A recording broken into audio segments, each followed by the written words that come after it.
రాష్ట్ర వ్యాప్తంగా డిఎస్సి పరీక్షలో జరిగినటువంటి అవకతవకలను ఉద్దేశించి విద్యార్థుల భవిష్యత్తును పణంగా పెట్టి ఈ ప్రభుత్వం ఏదైతే జిఎస్ఎల్ మెడికల్ ఇన్స్టిట్యూషన్స్ మరియు కిమ్యూ ఇంటర్నేషనల్ యూనివర్సిటీ భాగస్వామ్యంతో ఇండియన్ అలైన్డ్ ఎంబీబీఎస్ కోర్స్ అడ్మిషన్లు అందిస్తోంది నియో. ఘోరమైనటువంటి ఆలోచనలు చేస్తూ ఉందో దానికి వ్యతిరేకంగా గడిచిన 3 రోజులుగా వైఎస్ఆర్సీపీ పార్టీ రాష్ట్ర వ్యాప్తంగా రిలే నిరాహార దీక్షలు చేస్తూ ఈ రోజున రాష్ట్రం అంతటా కూడా ర్యాలీ చేసి ఆ డిఎస్సి పరీక్ష అవకతవకలు కారణమైనటువంటి విద్యాశాఖ మంత్రి నారా లోకేష్ గారు రాజీనామా చేయాలనేటటువంటి డిమాండ్తో, అలాగే విద్యార్థులకు ఇవ్వాల్సినటువంటి ఫీజు రీయింబర్స్మెంట్ బకాయిల్ని ఇవ్వాలని కోరుతూ, నిరుద్యోగ యువతకు ఏదైతే నిరుద్యోగ భృతి ఇస్తానని సూపర్ 6లో భాగంగా హామీ ఇచ్చినటువంటి ఇదే కూటమి ప్రభుత్వం ఆ హామీని అమలు చేయాలని ఈరోజు వైఎస్ఆర్సీపీ పార్టీ కుప్పం నియోజకవర్గంలో కూడా ర్యాలీ చేయాలి అని చెప్పి డిసైడ్ చేసుకున్న తరుణంలో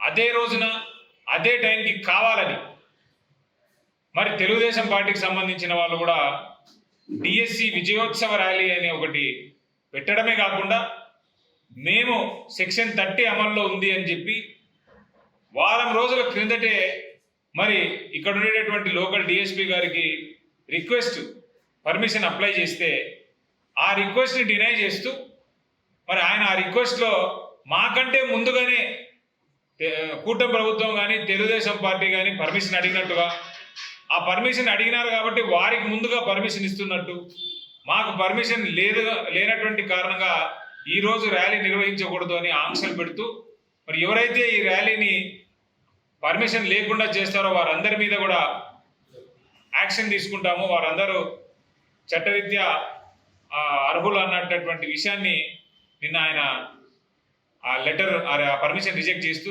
మాకు ఇవ్వడం జరిగింది. నేను ఒకటే ఒక క్వశ్చన్ అడగదలుచుకున్నాను టీడీపీ వాళ్ళు.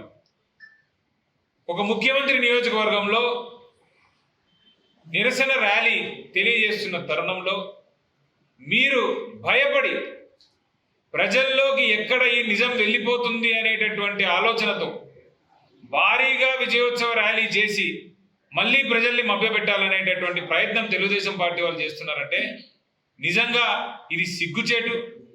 తెలుగుదేశం పార్టీ వాళ్ళు కానీ అక్కడ ఉండేటటువంటి నాయకులు కానీ గమనించాల్సింది ఒకటే, మనం సోషల్ మీడియా యుగంలో ఉన్నాం.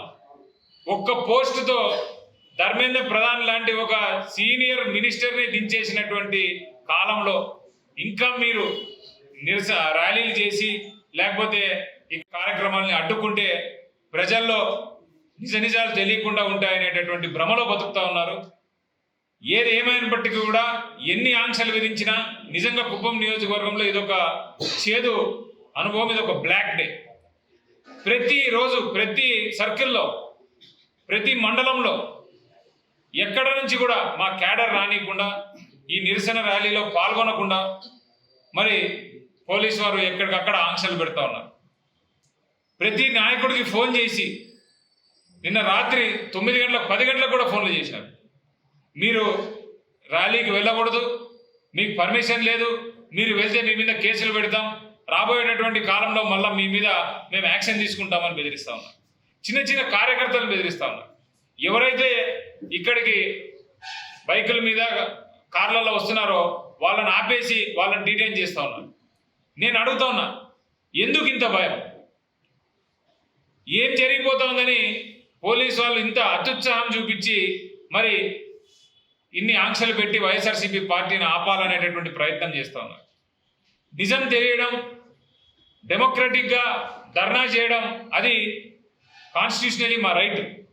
ఆ రైట్ని కూడా తుంగలో తొక్కుతూ సెక్షన్ 30 అనేటటువంటిది మీరు అమలు చేస్తూ మరి కావాలని వైఎస్ఆర్సీపీ పార్టీ మీద మీరు ఇలాంటి ఆంక్షలని విధిస్తూ ఉన్నారు.